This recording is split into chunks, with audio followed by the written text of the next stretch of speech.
안녕하세요. 오늘 이 아침에 나오신 성도님들을 환영합니다. 이 아침에도 저희들이 합심하여 기도할 때에 교회뿐만 아니라 우리 각 가정과 성도님들을 위해 간구하시고 기도하시고 도구하시는 귀중한 이 아침 시간 되시고, 또 하나님과의 만남을 통해 큰 은혜를 받으시고 힘을 얻으시는, 또 승리하시는 오늘 하루 되시기를 간절히 축원드립니다. 다 같이 사도신경으로 우리의 신앙을 고백하시면서 2020년 9월 8일 화요일 아침 기도회를 하나님께 드리겠습니다. 전능하사 천지를 만드신 하나님 아버지를 내가 믿사오며 그 외아들 우리 주 예수 그리스도를 믿사오니 이는 성령으로 잉태하사 동정녀 마리아에게 나시고 본디오 빌라도에게 고난을 받으사 십자가에 못 박혀 죽으시고 장사한 지 사흘 만에 죽은 자 가운데서 다시 살아나시며 하늘에 오르사 전능하신 하나님 우편에 앉아 계시다가 저리로서 산 자와 죽은 자를 심판하러 오시리라. 성령을 믿사오며 거룩한 공예와 성도가 서로 교통하는 것과 죄를 사하여 주시는 것과 몸이 다시 사는 것과 영원히 사는 것을 믿사옵나이다. 아멘. 이 시간에 하나님께 찬양하겠습니다. 찬송가 96장, 통일 찬송가 94장, 예수님은 누구신가 하나님께 찬양하겠습니다. 예수님은 누구신가 우는 자의 위로와 없는 자의 풍선이며 선한 자의 높음과 잡힌 자의 노임 되고 우리 기쁨 되시네. 예수님은 누구신가 약한 자의 가난과 눈먼 자의 빛이시며 병든 자의 고침과 죽은 자의 부활되고 우리 생명 되시네.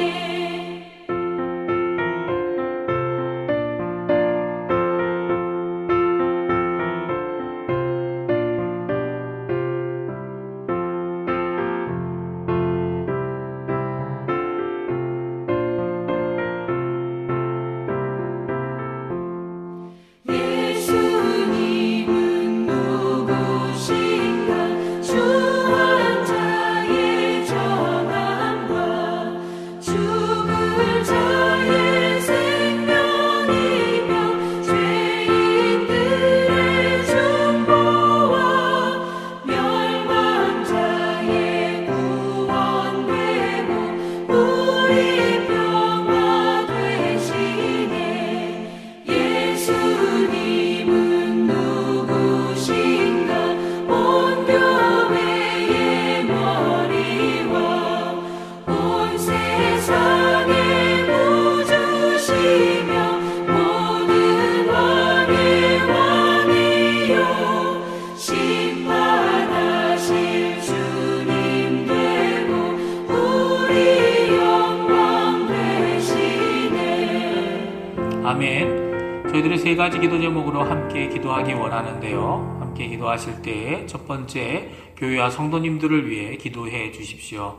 중직자들과 교육자들, 우리가 돕고 있는 선교사들, 당회와 위원회들, 전도회들, 교회 학교 각 부서들, 교회와 예배의 회복을 위해 기도해 주시기 바랍니다. 교회에 연로하신 어른들과 병중에 계신 분들, 여러 이유로 어려우신 분들을 위해 기도해 주시고, 강혜지 어린이와 그 가정을 위해 기도해 주시기 바랍니다. 두 번째, 우리 조국 대한민국을 위해 기도해 주십시오. 한국교회와 위정자들을 위해 꼭 기도해 주시고, 북한 선교와 복음을 통한 자유평화통일이 이루어지도록 간구하시는 이 아침 시간 되시기 바랍니다. 세 번째, 우리가 살고 있는 아르헨티나를 위해 기도해 주십시오. 지금도 수고하고 있는 의료진들, 봉사자들, 위정자들에게 하나님의 크신 위로와 힘을 주셔서 이 어려운 상황을 잘 이겨낼 뿐만 아니라 결국 하나님의 뜻대로 아르헨티나를 회복해야 하는 하나님의 선한 청지기들이 다 되게 해달라고 간구해 주시기 바랍니다. 같이 기도하겠습니다.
예수님의 이름으로 기도합니다. 아멘. 이 시간에 하나님의 말씀 같이 읽겠습니다. 창세기 41장 37절에서 57절까지의 말씀을 같이 읽겠습니다. 제가 갖고 있는 성경으로는 구약성경 65페이지에 있습니다. 다 찾으신 줄 알고 같이 읽겠습니다. 바로와 그의 모든 신하가 이 일을 좋게 여긴지라. 바로가 그의 신하들에게 이르되 이와 같이 하나님의 영에 감동된 사람을 우리가 어찌 찾을 수 있으리요 하고 요셉에게 이르되 하나님이 이 모든 것을 내게 보이셨으니 너와 같이 명철하고 지혜 있는 자가 없도다. 너는 내 집을 다스리라. 내 백성이 다 내 명령에 복종하리니 내가 너보다 높은 것은 내 왕좌뿐이니라. 바로가 또 요셉에게 이르되 내가 너를 애굽 온 땅의 총리가 되게 하노라 하고 자기의 인장 반지를 빼어 요셉의 손에 끼우고 그에게 세마포 옷을 입히고 금사슬을 목에 걸고 자기에게 있는 버금 수레에 그를 태우매 무리가 그 앞에서 소리 지르기를 엎드리라 하더라. 바로가 그에게 애굽 전국을 총리로 다스리게 하였더라. 바로가 요셉에게 이르되 나는 바로라.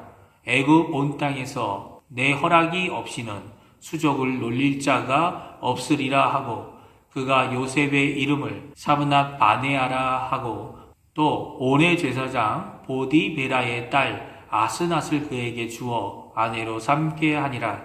요셉이 나가 애굽 온 땅을 순찰하니라. 요셉이 애굽 왕 바로 앞에 설 때에 30세라. 그가 바로 앞을 떠나 애굽 온 땅을 순찰하니 7해 풍년에 토지 소출이 심히 많은지라. 요셉이 애굽 땅에 있는 그 7년 곡물을 거두어 각 성에 저장하되 각 성읍 주위에 밭에 곡물을 그 성읍 중에 쌓아두매 쌓아둔 곡식이 바다 모래같이 심히 많아 세기를 그쳤으니 그 수가 한이 없음이었더라. 흉년이 들기 전에 요셉에게 두 아들이 나되 곧 온의 제사장 보디베라의 딸 아스낫이 그에게서 낳은지라.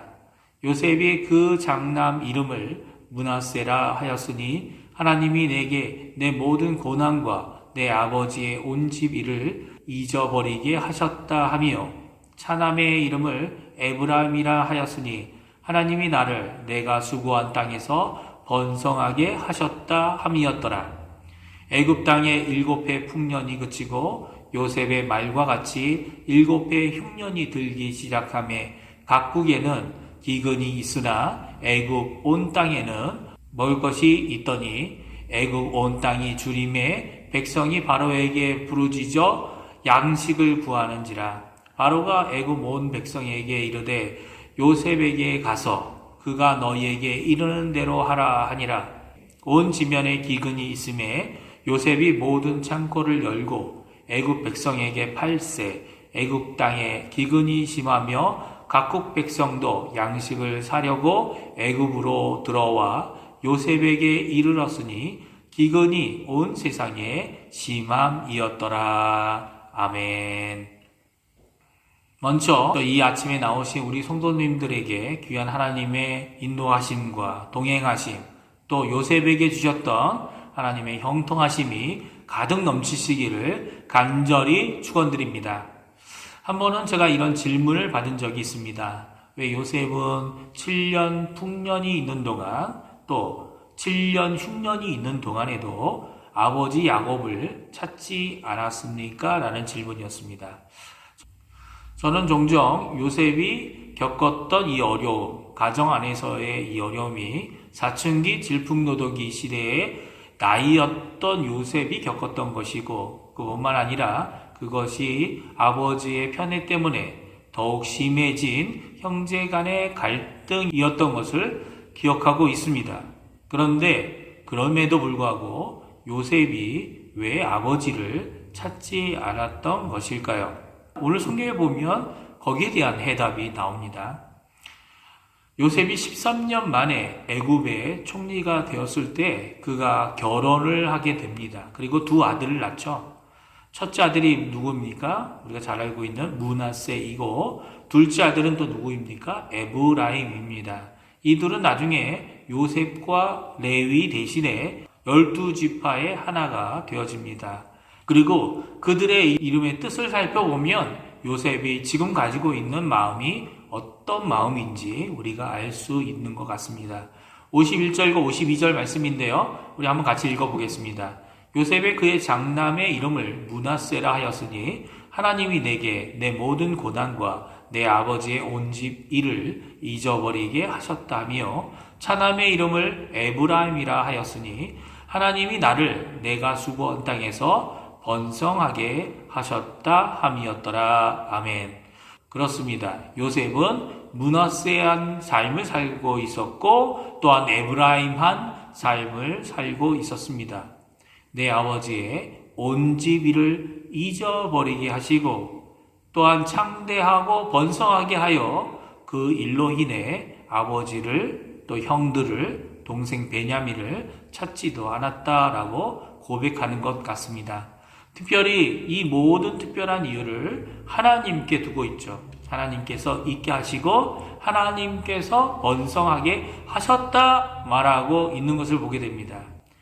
그래서 결국 형들이 곡식을 구하러 오기까지 잊고 살 만큼 분주한 삶을 살았던 것 같습니다. 아마도 7년 풍년 동안에는 쏟아져 나오는 곡물의 세입으로 바빴고 이제는 흉년이 되어 어려운 상황이 있자 그 어려운 상황에 있는 백성들을 살피느라 바빴습니다. 46절인데요. 46절 말씀 같이 한번 읽어보겠습니다. 요셉이 애굽 왕 바로 앞에 설 때에 30세라 그가 바로 앞을 떠나 애굽 온 땅을 순찰하니라고 말씀되어져 있습니다.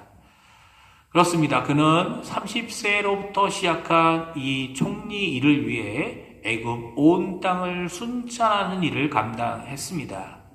정말 요셉은 잘하고 있었습니다. 그렇습니다. 요셉은 이 맡은 바 일을 충성되이 잘하고 있는 것을 보게 됩니다. 이 잘하는 일을 통해 보아스 장군의 집에 있을 때에도 모든 것을 맡아 담당하는 자가 되었고 감옥에 있을 때에도 간수 아래서 모든 감옥의 일을 감당하여 일을 하였던 것을 우리가 기억합니다. 그리고 이제 애굽 온 땅을 순찰하며 이 일을 감당하고 있습니다. 하나님께서 주시는 은혜 그리고 복을 받는 우리는 이 모든 것들이 하나님의 주권 아래에 있음을 고백하는 자들입니다. 우리를 가리켜 그리스도인이라 말하죠. 그럼에도 불구하고 우리는 하나님께서 하시는 사역을 하게 하시기 위해 부름받은 자들입니다. 단지 하나님께로만 거저 받는 자들이 아니라 그 받은 은혜만큼, 받은 능력만큼, 받은 사명만큼, 받은 직분만큼 하나님 앞에 또한 일을 해야 하는 거죠. 만약 우리가 하나님의 사역에 지체하거나 거부한다면 하나님이 주시는 은혜와 복된 사역을 거부하고 지체하는 것이 되고 맙니다. 또한 하나님께서 우리를 구원하시기에 열심을 내고 계신데 우리는 미지근하게 반응하거나 무반응한다면 그것은 진정한 헌신도 순종도 사랑도 아닌 것이죠. 뭐 해야 합니까? 요셉과 같이 어느 곳에 있든지 어떤 상황이든지 하나님의 나라를 드러내고 하나님의 동행하심과 하나님의 일하심을 드러내는 자들이 되어야만 합니다.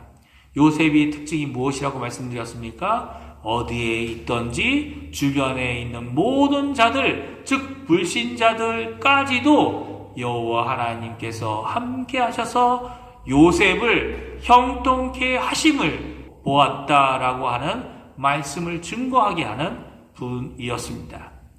우리는 예수 그리스도의 보냄을 받은 자들입니다. 하나님의 나라의 시민이고 또한 복음의 메신저들입니다.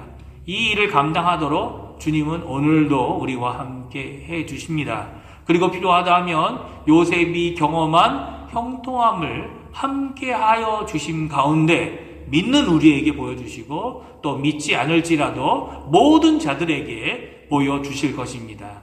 오늘 이 말씀을 기억하시면서 함께 기도하시는 이 아침 시간이 되었으면 합니다. 그래서 오늘 임마누엘 동행해 주시는 요셉과 동행해 주셨던 그 하나님, 또 예수님의 말씀대로 세상 끝날까지 동행해 주시는 그 예수님의 사명과 부르심에 아멘, 아멘 응답하실 뿐만 아니라 또한 그 사역 안에서 하나님의 일을 감당하시고 열매를 풍성히 맺으시는 정말 하나님의 사역자들 다 되시기를 간절히 축원드립니다. 기도하겠습니다.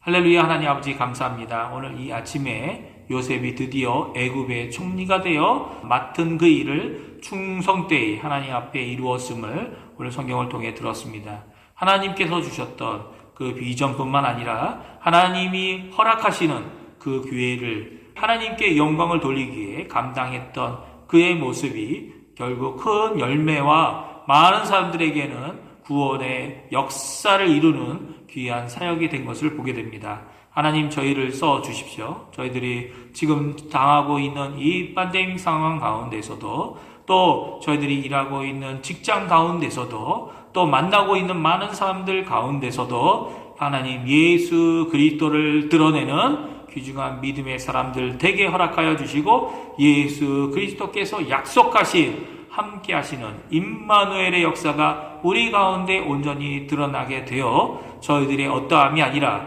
하나님의 어떠하심 때문에 그들이 주께 돌아오고 하나님을 만나고 하나님 앞에 예수 그리스도의 십자가 앞에서 또 부활의 그 소망 앞에서 구원을 받는 믿음의 역사가 온전한 새 생명의 역사가 우리 가운데 일어나도록 주님 역사하여 주시옵소서. 오늘 하루의 삶을 주님께 맡깁니다. 감사드리며 예수님의 이름으로 기도하옵나이다. 아멘. 하늘에 계신 우리 아버지여, 이름이 거룩히 여김을 받으시오며 나라가 임하옵시며 뜻이 하늘에서 이루어진 것 같이 땅에서도 이루어지리이다. 오늘날 우리에게 일용할 양식을 주옵시고 우리가 우리에게 죄 지은 자를 사하여 준 것 같이 우리 죄를 사하여 주옵시고 우리를 시험에 들게 하지 마옵시며 다만 악에서 구하옵소서. 대개 나라와 권세와 영광이 아버지께 영원히 있사옵나이다. 아멘.